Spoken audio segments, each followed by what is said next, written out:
ಬಾಗಲಕೋಟೆಯಲ್ಲಿ ಆಪರೇಷನ್ ಕಮಲ ಕಾಣಿಸ್ಕೊಂಡ್ರೆ ಹಳೆ ಮೈಸೂರು ಭಾಗದಲ್ಲಿ ಸಿಎಂ ಆಕ್ಟಿವ್ ಆಗಿರುವಂಥದ್ದು.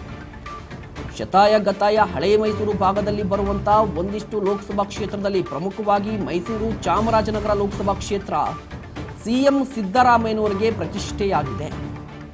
ಒಂದು ಕಡೆ ತವರು ಜಿಲ್ಲೆ, ಮತ್ತೊಂದು ಕಡೆ ಪಕ್ಕದಲ್ಲಿರುವ ಲೋಕಸಭಾ ಕ್ಷೇತ್ರ. ಈ ಎರಡೂ ಜಿಲ್ಲೆಯಲ್ಲೂ ಕೂಡ ಕಾಂಗ್ರೆಸ್ನ ಗೆಲುವು ಸಿಎಂಗೆ ಪ್ರತಿಷ್ಠೆ. ಇದೇ ಕಾರಣಕ್ಕಾಗಿ ಗೆಲ್ಲಲಿಕ್ಕೆ ಏನೆಲ್ಲ ಬೇಕು, ಏನೆಲ್ಲ ಮಾಡಬಹುದು, ವೋಟ್ ಶೇರ್ ಅನ್ನ ಹೆಚ್ಚಿಸ್ಕೋಬೇಕಾಗಿದೆ. ಪ್ರಮುಖವಾಗಿ 2014, 2019ರಲ್ಲಿ ಮೈಸೂರಲ್ಲಿ ಬಿಜೆಪಿ ಗೆಲುವು ಸಾಧಿಸಿದ ನಂತರ ಬಿಜೆಪಿ ತುಂಬಾ ಸ್ಟ್ರಾಂಗ್ ಆಗಿದೆ. ಈ ಕಾರಣಕ್ಕಾಗಿ ಈ ಬಾರಿ ಅದರಲ್ಲೂ ಕೂಡ ಸಿಎಂ ಆಗಿರುವಂಥದ್ದು ಸಿದ್ದರಾಮಯ್ಯನವರು 5 ಗ್ಯಾರಂಟಿಗಳ ಅಸ್ತ್ರ ಮೈಲೇಜು.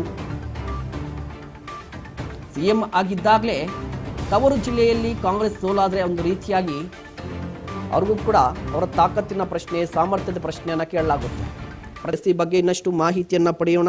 ನಮ್ಮ ಪ್ರತಿನಿಧಿ ಹರ್ಷ ದೂರವಾಣಿ ಸಂಪರ್ಕದಲ್ಲಿ ಜಾಯಿನ್ ಆಗ್ತಿದ್ದಾರೆ.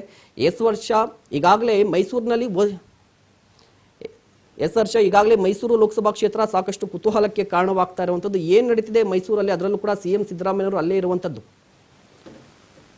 ಹೌದು ಮಹೇಶ್, ಮುಖ್ಯಮಂತ್ರಿ ಸಿದ್ದರಾಮಯ್ಯನವರು ತಮ್ಮ ಆಪ್ತ ಸಚಿವರು ಮತ್ತೆ ಆಪ್ತರ ಜೊತೆ ಕಳೆದ 3 ದಿನಗಳಿಂದ HD ಕೋಟೆಯ ಖಾಸಗಿ ರೆಸಾರ್ಟ್ ನಲ್ಲಿ ಬೀಡ್ಬಿಟ್ಟಿದ್ರು. ಇಲ್ಲಿ ಸಂಪೂರ್ಣವಾಗಿ ರಾಜಕೀಯ ಚರ್ಚೆಯನ್ನ ನಡೆಸಿದ್ರು. ಏನು ಮೈಸೂರು, ಮಂಡ್ಯ ಸೇರಿದಂತೆ ಚಾಮರಾಜನಗರ ಲೋಕಸಭಾ ಕ್ಷೇತ್ರವನ್ನ ತನ್ನ ತೆಕ್ಕೆಗೆ ತೆಗೆದುಕೊಳ್ಳುವಂತಹ ಬಗ್ಗೆ ರಣತಂತ್ರವನ್ನ ರೂಪಿಸ್ತಾ ಇದ್ರು. ಮತ್ತೆ ಈಗ ಮತ್ತೊಂದು ಮುಖ್ಯವಾದ ವಿಚಾರ ಬರ್ತಾ ಇದೆ. ಏನಂತ ಅಂದ್ರೆ, ಮುಖ್ಯಮಂತ್ರಿ ಸಿದ್ದರಾಮಯ್ಯನವರು ಬಿಜೆಪಿಯ ಹಿರಿಯ ನಾಯಕ ಶ್ರೀನಿವಾಸ್ ಪ್ರಸಾದ್ ಅವರಿಗೆ ಗಾಳವನ್ನ ಹಾಕ್ತಾ ಇದ್ದಾರೆ. ಯಾಕಂದ್ರೆ ಶ್ರೀನಿವಾಸ್ ಪ್ರಸಾದ್ ಅವರು ಹುಟ್ಟ ಮೂಲ ಕಾಂಗ್ರೆಸ್ಸಿಗರು. ಅದಾದ ನಂತರ ಬದಲಾದ ರಾಜಕೀಯ ಸನ್ನಿವೇಶದಲ್ಲಿ ಬಿಜೆಪಿಗೆ ತೆರಳಿದ್ರು.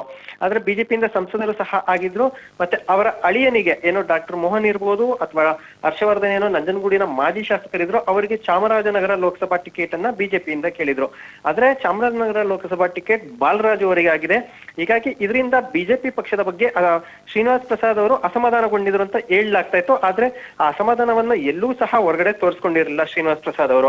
ಹೀಗಾಗಿ ಇದನ್ನ ಎನ್ಕ್ಯಾಶ್ ಮಾಡ್ಕೊಳ್ಳೋದಕ್ಕೆ ಸಿಎಂ ಸಿದ್ದರಾಮಯ್ಯನವರು ಮುಂದಾಗಿದ್ದಾರೆ. ನಮಗೆ ಬಂದಿರುವಂತಹ ಮಾಹಿತಿಯ ಪ್ರಕಾರ ದೂರವಾಣಿ ಕರೆ ಮೂಲಕ ಶ್ರೀನಿವಾಸ್ ಪ್ರಸಾದ್ ಅವರ ಆರೋಗ್ಯವನ್ನ ವಿಚಾರಿಸುವ ನೆಪದಲ್ಲಿ ಸಿದ್ದರಾಮಯ್ಯನವರು ಶ್ರೀನಿವಾಸ್ ಪ್ರಸಾದ್ ಅವರಿಗೆ ಮಾತನಾಡಿದ್ದಾರೆ. ಮತ್ತೆ ಮತ್ತೊಂದು ನಾವು ಗಮನಿಸಬೇಕಾದಂತಹ ಅಂಶ ಅಂದ್ರೆ, ಶ್ರೀನಿವಾಸ್ ಪ್ರಸಾದ್ ಅವರು ಸಮಯ ಸಿಕ್ಕಾಗ್ಲೆಲ್ಲ ಸಿದ್ದರಾಮಯ್ಯನವರ ವಿರುದ್ಧ ಚಾಟಿಯನ್ನ ಬೀಸ್ತಾ ಇದ್ರು. ಮತ್ತೆ ಸಿದ್ದರಾಮಯ್ಯನವರ ವಿರುದ್ಧ ಆಯ್ತಾ ಇದ್ರು, ಅವರ ವಿರುದ್ಧ ಕಿಡಿಕಾರ್ತಾ ಇದ್ರು. ಆದ್ರೆ ಈಗ ರಾಜಕೀಯದಲ್ಲಿ ಯಾರು ಶತ್ರುಗಳಲ್ಲ ಮತ್ತೆ ಯಾರು ಮಿತ್ರರು ಅಲ್ಲ ಅನ್ನುವ ಮಾತಿನಂತೆ ಸಿದ್ದರಾಮಯ್ಯನವರೇ ಮುಂದಾಗಿ ಶ್ರೀನಿವಾಸ್ ಪ್ರಸಾದ್ ಅವರಿಗೆ ವಯಸ್ಸಾಗಿದೆ, ಮತ್ತೆ ಆರೋಗ್ಯ ಸಹ ಸರಿ ಇಲ್ಲ.